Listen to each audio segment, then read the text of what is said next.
कल्पना कीजिए आज से 5 साल बाद आप अपनी बाइक में या कार में पेट्रोल भरवाने जाते हैं और पेट्रोल पंप पर लिखा हुआ है 65 या 68 रुपए प्रति लीटर। सुनकर अच्छा लगेगा, लेकिन एक सवाल है, क्या भारत में कभी ऐसा हो सकता है? क्या हमारी तेल की कीमतें इस तरीके से कम हो सकती है, या फिर हमारी किस्मत में हमेशा महंगा पेट्रोल खरीदना लिखा है? क्योंकि हर बार जब आप गाड़ी में पेट्रोल भरवाते हैं तो आप सिर्फ पेट्रोल की कीमत अदा नहीं करते, आप पूरी दुनिया की राजनीति का बिल भी चुकाते हैं। अगर रूस और यूक्रेन के बीच वॉर हो जाए, अगर ईरान और इजराइल के बीच में तनाव बढ़ जाए, अगर खाड़ी देशों में सप्लाई रुक जाए, तो हजारों किलोमीटर दूर होने वाली घटनाओं का सीधा असर आपकी जेब पर पड़ता है। यही वजह है कि भारत सरकार ने अब एक ऐसा दांव खेला है जिस पर खर्च होने वाले हैं 84,000 करोड़ रुपए। जी हां, 84,000 करोड़ रुपए। इतने पैसे में सवाल उठता है कि कई एक्सप्रेसवे बन सकते हैं, सैकड़ों बड़े अस्पताल बन सकते हैं, कई हजार स्कूल तैयार हो सकते हैं, लेकिन सरकार यह पैसा जमीन पर नहीं, समुद्र के नीचे खर्च करना चाहती है। क्यों? क्या समुद्र के नीचे कोई खजाना छिपा है जो भारत की किस्मत को बदल सकता है? क्या इससे पेट्रोल सस्ता हो जाएगा, या ये सिर्फ एक सरकारी मेगा प्रोजेक्ट है जिसका आपकी जेब पर कोई असर नहीं पड़ने वाला? सरकार का 84,000 करोड़ रुपए का ये दांव सही है या बहुत बड़ा जोखिम है, इसे आसान भाषा में समझाऊंगा, और इसके बाद आप कमेंट करके बताइएगा कि सरकार का ये कदम सही है या गलत है।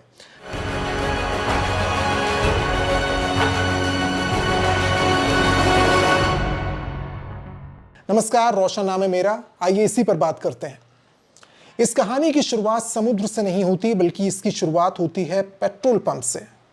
क्योंकि अगर आप पिछले कुछ सालों को देखें तो एक चीज जो लगातार नोटिस की होगी आपने, दुनिया में कहीं भी वॉर हो जाए, किसी तरह की कोई अनिश्चितता हो, तो भारत में पेट्रोल और डीजल की कीमतों को लेकर बहस शुरू हो जाती है। ऐसा क्यों? क्या भारत के पास अपना कोई तेल नहीं है, या हम पूरी तरीके से विदेशों पर निर्भर हैं? इसे समझिए। भारत की सबसे बड़ी कमजोरी है दुनिया का तीसरा सबसे बड़ा तेल उपभोक्ता देश होना, लेकिन अपनी जरूरत का लगभग 85% तेल हम विदेशों से खरीदते हैं। यानी अगर भारत को 100 बाल्टी तेल चाहिए तो उनमें लगभग 15 बाल्टी है जो हमारे पास है, लेकिन 85 बाल्टी हमें विदेशों से खरीदनी पड़ती है। और यही है भारत का सबसे बड़ा एनर्जी रिस्क। अब जरा सोचिए, कल किसी वजह से तेल बेचने वाले देशों ने तय किया कि सप्लाई रोक देंगे या कीमत अचानक बढ़ जाएगी, तो इसका असर क्या होगा? सबसे पहले सरकार पर दबाव बढ़ेगा, और उसके बाद तेल कंपनियों पर, और आखिर में उसका सीधा असर पहुंचेगा आपकी और मेरी जेब पर, यानी हमारी इकोनॉमी पर। कहीं ना कहीं दूसरे देशों के फैसलों पर निर्भर करती है, और यही वजह है कि सरकार अब समुद्र के नीचे खोजने में जुटी है भारत का भविष्य। लेकिन सवाल यह है कि समुद्र के नीचे आखिर क्या है, और अगर कुछ है तो उसे अब तक क्यों नहीं निकाला गया? यहीं से शुरू होती है असली कहानी। अब सवाल, अगर समुद्र के नीचे इतना तेल और गैस छिपी हो सकती है तो फिर भारत ने अब तक उसे क्यों नहीं निकाला? क्या किसी को इसके बारे में जानकारी नहीं थी? ऐसा नहीं है। असल वजह है पैसा, तकनीक और जोखिम। पैसा, टेक्नोलॉजी और रिस्क। समुद्र के नीचे तेल ढूंढना जमीन पर कुएं ढूंढने जैसा नहीं है। यहां पहले वैज्ञानिक आते हैं, समुद्र के नीचे 3D सेस्मिक सर्वे करते हैं। इसे आसान भाषा में समझाऊं तो जैसे डॉक्टर्स होते हैं, कोई बीमारी होती है, शरीर का अल्ट्रासाउंड करते हैं और तस्वीर निकालते हैं, वैसे ही वैज्ञानिक ध्वनि तरंगों की मदद से समुद्र के नीचे कई किलोमीटर नीचे क्या कुछ है, पत्थरों की परतों पर, उसे खोजते हैं। उन्हें उम्मीद होती है कि शायद इन चट्टानों के नीचे तेल या प्राकृतिक गैस फंसी हो सकती है। लेकिन उम्मीद और हकीकत में बहुत बड़ा फर्क है। सर्वे से काम नहीं चलता। अब शुरू होता है अगला और सबसे महंगा चरण, ड्रिलिंग।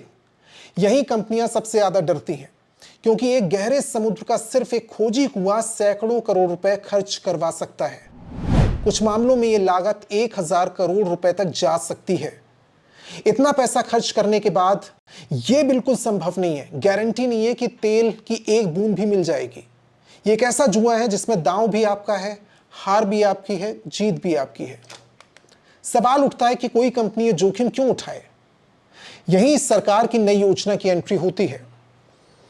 आखिर सरकार की योजना क्या है? सरकार ने इस पूरी योजना का नाम रखा है समुद्र मंथन। नाम दिलचस्प है, पुराणों से लिया गया है। समुद्र मंथन यानी समुद्र में जिस तरीके से मंथन हुआ था उसके बाद निकला क्या? अमृत। सरकार को उम्मीद है कि इस बार समुद्र के नीचे भारत की ऊर्जा सुरक्षा निकल सकती है और इस योजना में 84,000 करोड़ रुपए खर्च आएंगे।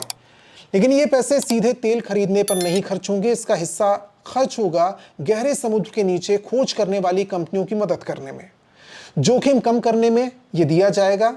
यदि कोई कंपनी इस तरीके का फैसला लेती है भारत में समुद्र के नीचे तेल खोजने का, तो उसका पूरा जोखिम उसका ना हो, सरकार भी उसका हिस्सा बने, जिससे कंपनी मोटिवेट हो और इस तरह का फैसला ले। सरकार का तर्क यही लॉजिक दिया जा रहा है कि अगर आज खर्च नहीं किया गया खोज पर तो उत्पादन नहीं होगा, और उत्पादन नहीं होगा तो भारत हमेशा विदेशों पर निर्भर होगा। लेकिन यही सबसे बड़ा सवाल उठता है कि क्या 84,000 करोड़ खर्च करने के बाद भारत को वाकई इतना तेल मिल जाएगा कि तस्वीर बदल जाए? इसका जवाब आज किसी के पास नहीं है, क्योंकि खोज शुरू होने से पहले कोई भी 100% इसकी गारंटी नहीं ले सकता, ना दावा कर सकता है, और यही योजना का सबसे बड़ा जोखिम है। अब जानते हैं इस सवाल पर कि पेट्रोल सस्ता हो जाएगा क्या? यह जानकर शायद आपको थोड़ी निराशा हाथ पड़े, क्योंकि फौरन ऐसा कुछ नहीं होने वाला है। आज समुद्र में तेल मिल भी जाए तो वो सीधे आपकी बाइक की टैंक में नहीं पहुंच जाएगा। सबसे पहले खोज पूरी होगी, उसके बाद टेस्टिंग होगी, उसके बाद उत्पादन शुरू होगा, पाइपलाइन होगी, रिफाइनरी होगी, स्टोरेज होगा, पूरी सप्लाई चेन तैयार होगी। इस प्रक्रिया में कई साल लग सकते हैं। दूसरी बात, भारत में पेट्रोल की कीमत सिर्फ कच्चे तेल से तय नहीं होती। रिफाइनरी की अपनी कीमत है, ट्रांसपोर्ट की अपनी कीमत है, और सबसे बड़ा हिस्सा होता है केंद्र और राज्य सरकारों के टैक्सेस का। इसका मतलब ये नहीं है कि पेट्रोल की कीमत आधी हो जाएगी अचानक, लेकिन इसका मतलब ये जरूर हो सकता है कि भविष्य में भारत दुनिया के संकट से मुक्त हो सकता है, और जितना मजबूर इस समय है तब ना रहे। इस योजना का सबसे बड़ा उद्देश्य भी यही है।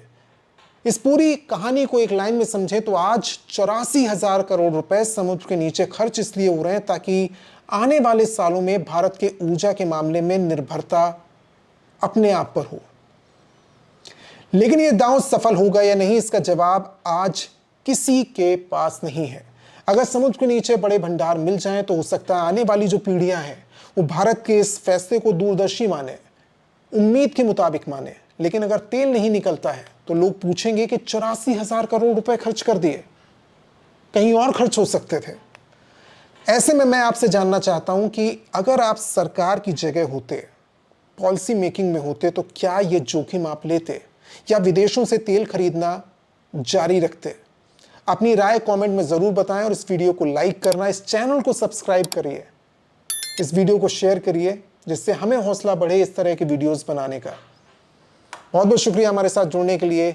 नमस्कार, जय हिंद।